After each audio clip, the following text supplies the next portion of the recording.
For more than 20 years, CTV has captured the moments that matter in our community. From our studios in St. Clair, you're watching Focus with Paul Dingeman. Well, hello again. As we move through the month of August, we have a special guest, a couple special guests today. The first one is Deb Johnson, Executive Director, par excellence. Thank you. Tough time to remember that word. Par excellence, I can't say it, of St. Clair County Community Mental Health, who always has tons of information to share, and that's no different today.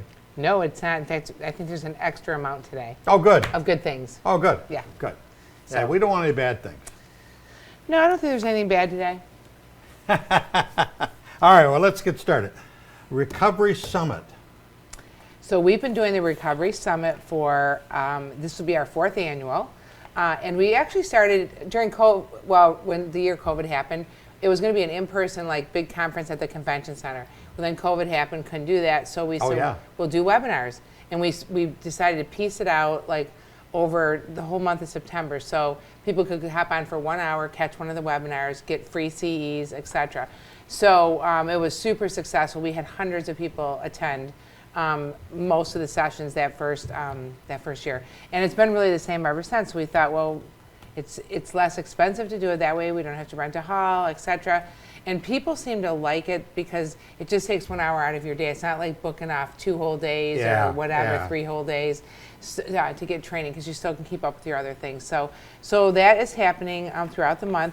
There's a lot of really great sessions. There's professional like doctors, caregivers, social workers, people like that. But there's also a lot of people telling their own recovery stories, and I think that those are often the most powerful. They'll talk about how their journey, and then their journey that eventually led them to recovery, and how they stay in recovery, and give pointers on that and things like that. So I think it's going to be really good. In fact, I talked with one of our peer support specialists. His name is Victor Polito. Victor is a veteran, and he also is in recovery. He received treatment. Peers are people who have received mental health treatment. So he had PTSD, depression, alcoholism. He had it all. He had it all. And so probably as a result of, he served 12 years in the Marines. And so he is now living a life in recovery, and he works for us. And wonderful. And he's going to share his story on September 18th at 9 or 10 o'clock in the morning. I can't remember. But anyways, the whole schedule, you can find it on our website. And all we ask is that you register. It's free. But we just ask. Get an idea how many people are coming. Well, we just need to know too, because to let you in, to send you the links for the webinar. We got to send you the links. Yep. So yeah. And then also, I just want to let you know that we're kicking off through the community service coordinating body and a grant from the Michigan Department of Health and Human Services. There's going to be a virtual town hall summit on substance use in our community post-COVID. So there's a panel of presenters, and I just got this today, or else I would have sent it to you ahead of time to throw up on your screen. But you can see the panel of presenters, including one of our staff, Melissa Hunt. Liz came from the health department. August 31st. That's just around the corner. Right, and so then it's going to kick off, and then they're going to talk about some things. It's an hour and 15 minutes, August 31st. It's going to be live streamed on Facebook, and everybody's got Facebook. Yeah, just about. Too many people got Facebook. So just check it out at the SCC CSCB Facebook site, and you can watch it live, and or you can probably watch it later recorded. Yeah. But then they'll make a reference to all the stuff that's happening through the month of September. So yeah, so a couple of different things there. Good. All right. So let's recover some of it. Back to school. Youth mental health is a widely discussed topic, but let's talk about mental well-being tips. Well, some of the things that we talk about are general things like, especially for the younger children, like hopefully right now start getting them back into their back to school routines, get them back used to the bedtime, because typically over the summer people let kids stay up a little later. It's a little more flexible, and get up early, so don't let them sleep in, because you need to start getting them used to getting up again. Some kids have a lot of trouble with that, and that will make that transition easier. The other thing is, talk to your child about if they're worried about things with school. Maybe they're switching from elementary to the middle school or middle to high school. Right, that's a big transition. Yeah, both of those are big transitions, and sometimes kids will have anxiety related to that. That's normal, but talk to them about it, and don't just say things like, oh, it'll be okay. validate their concern and say, yeah, it is a big move, but we remember we went to orientation, so you know where your locker is, and those kinds of things. Like talk to the child. So so there's those kinds of tips, and always monitor your child's amount of screen time, and even start reducing it now. If you've let it get out, more over the summer, start reducing, because when they're in school, they can't, be playing games and things like that. So, but also not just monitoring it for that purpose, but also monitor to make sure, who are they communicating with? Who are they connecting with? Is it good, healthy relationships, peer relationships? Is it not? Are they getting bullied? Things like that. So those are just some of the tips. Is it difficult for parents to be able to monitor? I mean, they can't say, give me your phone. Yeah, you can. Oh, can you? Okay. You sure can. If you pay for that phone, you can say, give me that phone. But you can also set phones up with parental controls. And I'm trying to think of what service it is that, because they were recommending up to elementary age, an hour a day, 2 hours for middle school, and it will just shut down and won't work after that for screen time things. But you can do stuff like that, or you can monitor and say, I got to take it away now, Wow. So yeah, you can do that. Okay, I'll agree. But also, one of the biggest things is listening to your child. Again, don't try to fix the problems, but be there for them and be present. So you're limiting their screen time, make sure you limit yours. Mm-hmm. Because you don't want to be like this in the phone and your child's trying to talk to you. Mm-hmm. You're right. So those kinds of things. Switching to another topic that's certainly growing is dementia and Alzheimer's in the world, in St. Clair County, but also everywhere else. But there's an organization now that's getting involved. Right, and that was the organization I know we've talked about it here before, that Marcia Haynes started in Port Huron. She started it in about 2000 and, I don't know, 8 or 10 something. She started it maybe 14. I can't remember the year, but anyways, because when her husband was diagnosed with Alzheimer's, she felt like she wasn't really supplied with resources, because her question was, well, what can we do about this? What are the resources? Things like that. So the first thing was to make the resource guide. And I finally remembered to bring one for you, but you can see it has it's general information about what is Alzheimer's, what is dementia. It talks about there is a difference. Yep, and really, dementia, Alzheimer's is a form of dementia. The more global term is dementia. Alzheimer's is a specific type, and there's lots of other types. But anyways, there's respite grant information. We'll talk more about that in a second. And then just tips and suggestions for caregiving.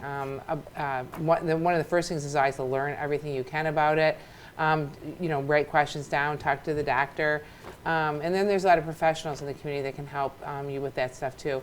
There's also a lot of resources like support groups, and then agencies that provide either respite services where you can go and actually go to the place for the day for a few hours, however many hours, or where somebody comes into the house and gives the caregiver a break. So if you were caring for your loved one and then you need to get out for a while, they come in, they stay with your loved one. Caregivers really need the help. They definitely do. So that was the first thing we made, and then we made this RAT card. It describes the whole respite care program, and the purpose is to give the primary caregiver relief. A person caring for somebody with Alzheimer's dementia. And it's not for if your person's living at one of the residential nursing home or Mercy Village or one of those places, you don't get respite because you're not the one caring for them. It's another place. So it's intended for when you're caring for your person at home and you need a break. And then also one of the big purpose, we want to connect those people with other resources. We'll share this with them.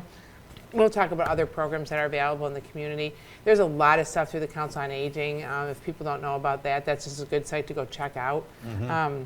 They even have, they're called community liaisons that they assign to a family, and they can help figure out some of the things that you need and help you kind of, figure out how to connect with services that you might need for your person.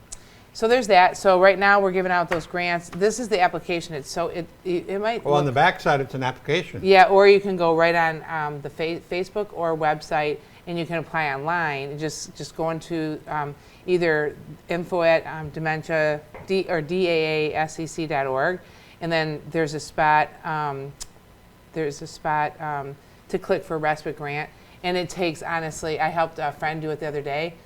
Took 3 minutes maybe. Oh, okay. It's so easy. Okay. Yeah. Okay. So it doesn't ask any real daunting questions, just like, what's the name of the individual, their date of birth, their age, have they received a dementia diagnosis, yes or no, and if have they ever received respite care, if yes, from where, and who's completing the application. Often it's a son or a daughter or the spouse of the person, and then it asks what your relationship is and your phone number.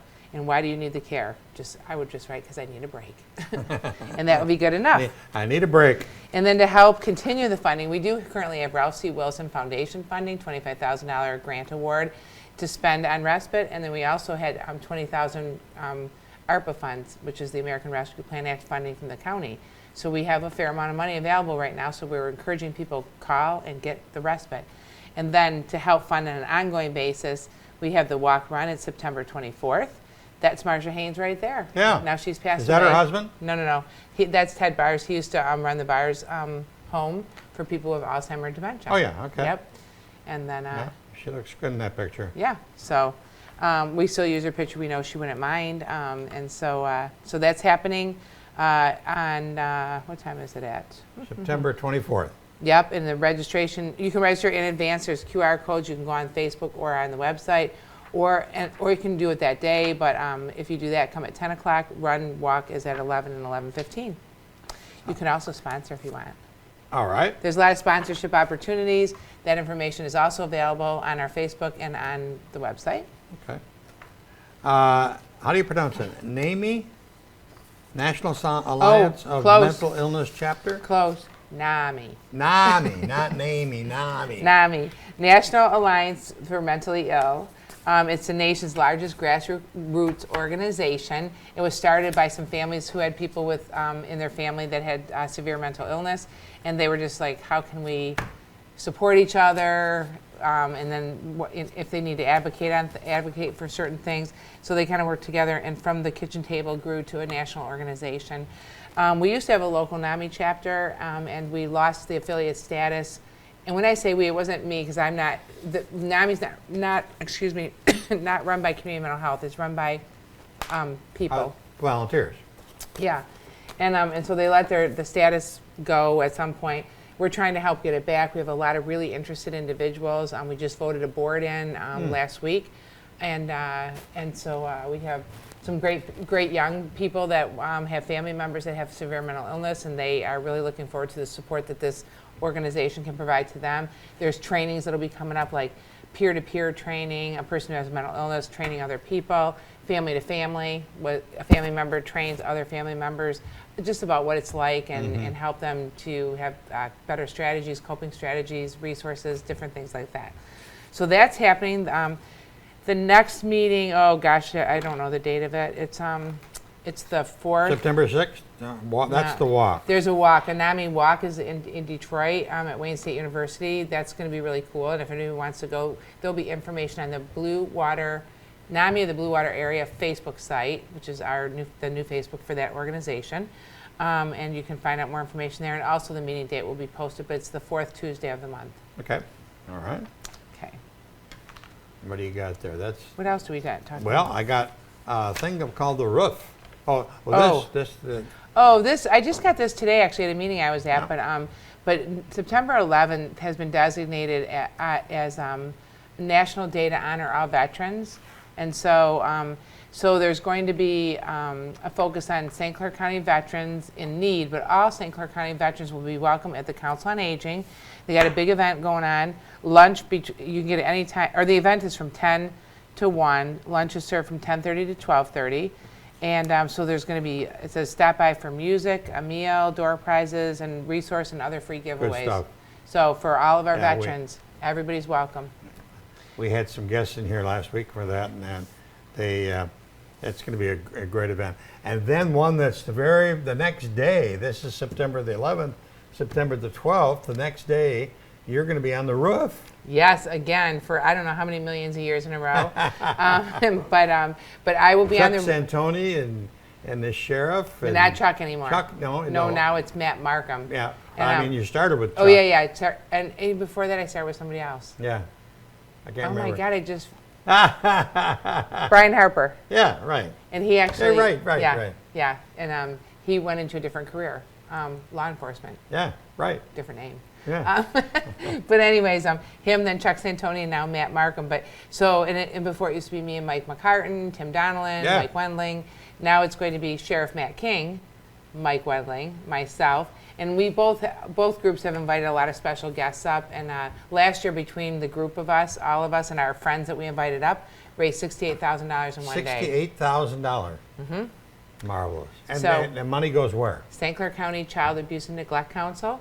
It helps fund the prevention programs, and I know you know our prevention educator who is from this county, or this city of St. Clair area, Lindsay Chop. She's also on the school She's board. great. Yeah, does a great job with the education piece, so it funds a lot of education programs. We also do forensic interviewing at this center in Port Huron, and it helps pay for various things related to that. So it's a great organization, and please send your donations, especially on September 12th. Roofstead happens all week. It kicks off with a Sunday Fun Day on September 10th, and that's behind the Michigan Mutual building downtown Port Huron. They have like a petting zoo, like carnival games and food, and it's fun. So are the families invited? Yep, families, kids, super kid friendly and family friendly. There's a lot of free resources also given out. So yeah, it's a good day. Tuesday, September the 12th, when you're going to write the check for the roof set itself. Yeah. But you can do it anytime. You can do it anytime that week. You can come down if you want to hang out. Yep. There'll be a tent in front where you can, like for I think $25 donation, or maybe I think it's 25. You get a T-shirt, a roof set T-shirt, and you can How wave many to years us. have you been doing that? Have I? Yeah, don't and with even- Mike McCart, probably 20? 20 years? Not I think? 20, but for But a long time. more than 10. Long time. Yeah, I don't know how many years. Quite a few. It was Sally Straffen's original idea. Yeah. But so it was supposed to be great the 4x4, or 5x5, raise 5,000 by 5 o'clock or something like that, each person. Well, then we exceeded that, and we don't really have a name for it now. It's a rooftop rally, we call it.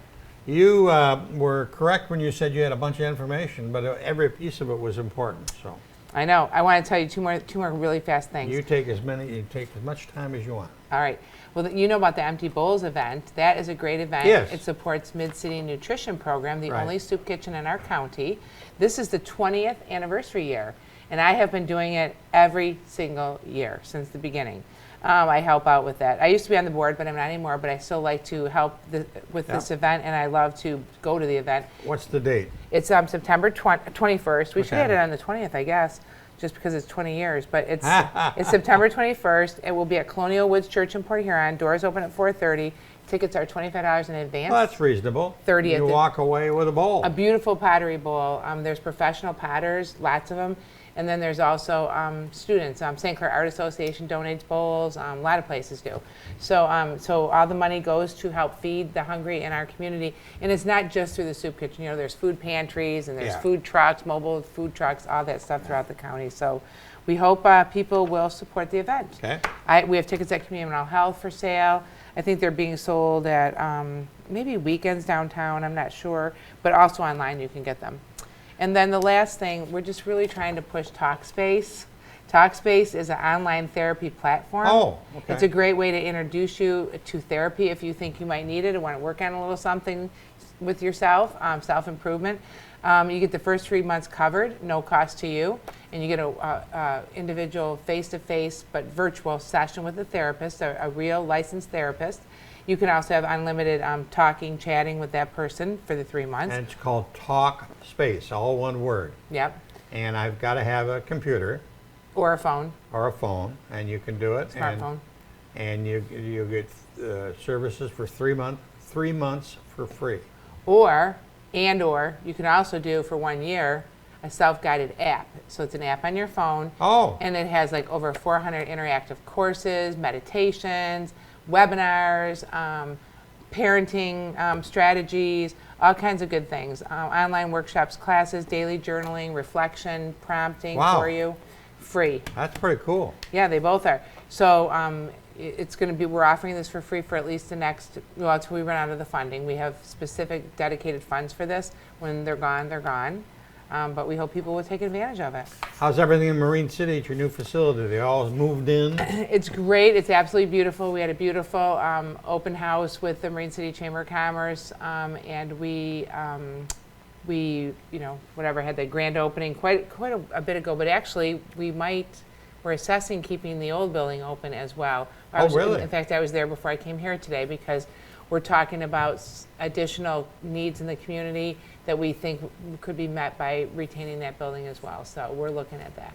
So more to come on that one. Wow, you are a busy, busy person. We are. Have a wonderful Labor Day weekend. Thank you, you too. We'll see you next month. And the stuff you bring is so critical. And as you've said so many times, don't be afraid to pick up the phone and call and say, hey, I got this issue.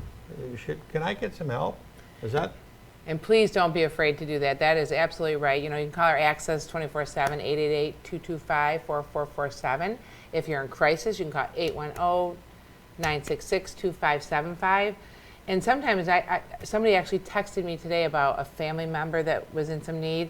And she said, I'm so sorry to bother you. And then she goes, oops, your mobile crisis just called back. Okay. And I said, don't, it's not a bother. It's what I do. Yeah. And it's very easy for me to help connect somebody with the resources that they need. So if you know my cell phone, feel free to use it. Okay, very good. All right. Deb Johnson, that's the lady's name. We'll have her back next month. And we've got a special guest coming up next. A young man by the name of Sam Tricomo, who was one of our helper students, now produced his own movie. We're going to hear about that in just a second.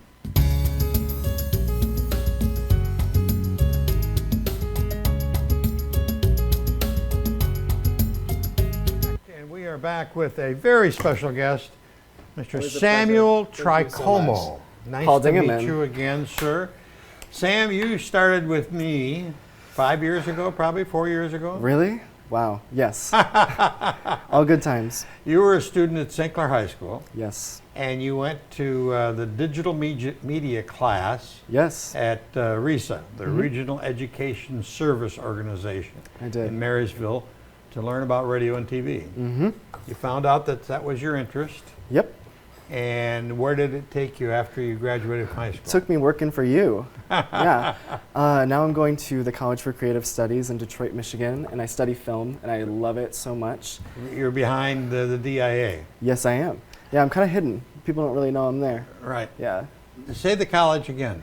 The College for Creative Studies. How many, round figure, how many students are there? I mean, it's not a 40,000. No.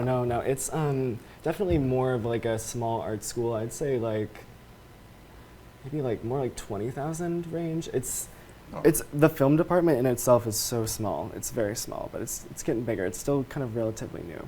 But okay, so what are you're taking 2 years of education there? Yes, I started at the community college in town just to get my kind of transfer credits out of the way, and then I was like, I need to find a good art school, and I ended up loving CCS, and then also just the culture of living, because we're right in Midtown Detroit. It's wonderful there, and there's just such a thriving environment, and it's, I ended up just going there, and now I'm studying for my 3 years, and then I'll graduate. I will graduate, and I will be out in the world. But you called today, or you contacted me today because you produced a movie. I know you were working on movies in high school. I know. It's crazy. How many? What number is this for total number of movies you've done? I think this is 5. But really? Yeah, this is 5. This is the biggest one I've done though. Like, I used to do small ones that weren't special, but I spent like a year and a half really writing this one, and it was really special to me, and I was like, I really want to produce it. And I found some crazy people who were interested in working with me. And we did it. How many people in the cast? In the cast, I'd say about 10, but crew was about 20. Really? And so we ended up, I just rented some Airbnbs by some lovely people in town, and we all kind of stayed here for a week during July, and we shot it. And it was amazing. It was so great. And it was just great to have that many people here and working with me, on that. Now I'm going to go a little bit inside baseball. How many cameras shoot? Just funny thing about that, we were going to have one, but then one of the guys, lovely Richard Cates on our crew, had this amazing setup by DJI, and that's like a really, really great camera, and he has like so much equipment. So super last minute, like the day before, we ended up switching, and he had the 2 cameras, so we shot with 2. and that's why it has that kind of look to it. It's got a great look. You said you wrote it, you designed it, you Yes. directed it, you edited Gave birth it, to you did it. everything. Yes. What is the theme? Yes. Yeah, the theme. Well, the film's called Dog, and Dog, it's D-O-G. Dog. Yes, like the animal. Okay. But there's no animals in it. I'm sad to say. But it's basically a metaphor for the relationship at the core of the film. It's about this young girl named Sierra and her relationship with her father. And their relationship kind of represents the wish to domesticate someone, the wish to control them and want the best for them, and what that means for you. So is it positive movie or a negative movie? Maybe we should watch the teaser and you can find out. Well, let's do that. Yeah. So let's do that right now, and then we'll be right back. Great. I can dump that in. Oh, they're playing it. Yeah. Will they play it?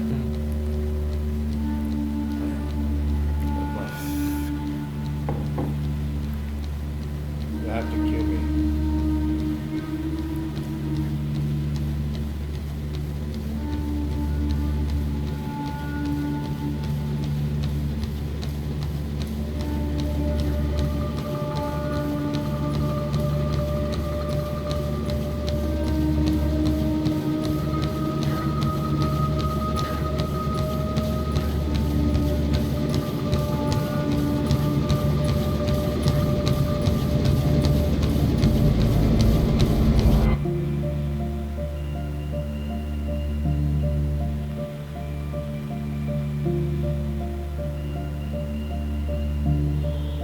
Well, that was it.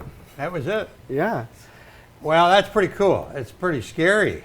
A little bit. I will say it's not the most It's family not Hello friendly. Dolly or anything like that. No, but I like to think that the violence in it is it's not like meant to shock you. It's much more plot driven, and it's kind of a build up throughout. So the film does really follow this girl, and she has this really deep connection to torture for some reason.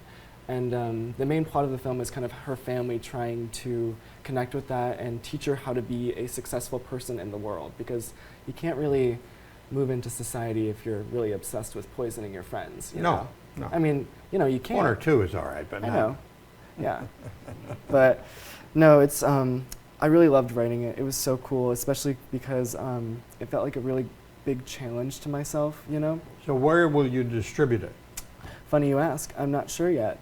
So we just wrapped, and now our next move is collecting money to do a festival run. And when you do a festival run, what you hope is to find someone who's like, hey, I really like your film, I'd love to distribute it. So we actually have an Indiegogo, a fundraising campaign to help us with some extra money to put it through festivals. If you noticed at the end of our teaser, there's a little @ for our social media. It's called @thatdogfilm. If you go on there, we have a link. If you could support $1 or $5, that would be really awesome. Just to help us. What kinds of monies are you looking for? Millions. Hundreds, thousands, millions. Whatever you got. What you got in your pocket? Not much. No, we don't. It's only if you want to. We'd love your support, and it was... But you said it cost of getting into festivals. So Yeah. there's festivals all over the state, there are, and all we're over not, the nation. we're not even and they all have exclusive. entry fees. Yes. So that's the kind of money you need. Yeah, traditionally they range from about $70 to $85 per festival. That's for like the bigger ones, which we're trying to get into, like Tribeca and Sundance. Yeah. But yeah, and I hope that in doing that, we're gonna try and do a bunch of Michigan native ones as well, especially because it was filmed right in St. Clair. But yeah, we hope to find a distributor and find a good place that people Cool can stuff. watch it. Yeah. Well, I wish you luck. You're a good young man, and you certainly Thank have done great things for us over the last 4 or 5 years. Well, you've Yeah. done great things for me too, Paul. But it's mutual. It's mutual. And your future is very, very bright. So Thank you. stay in the loop. Every time you got another trailer, stop back. I will. Thank you so much. That's about it for this edition of the Focus program. Thanks very much for tuning in. Till next time, I'm Paul Dingeman. See you soon. Thanks for watching Focus with Paul Dingeman. Focus is produced at the CTV Community Television Studios in St. Clair. For over 20 years, CTV has captured the moments that matter to our community.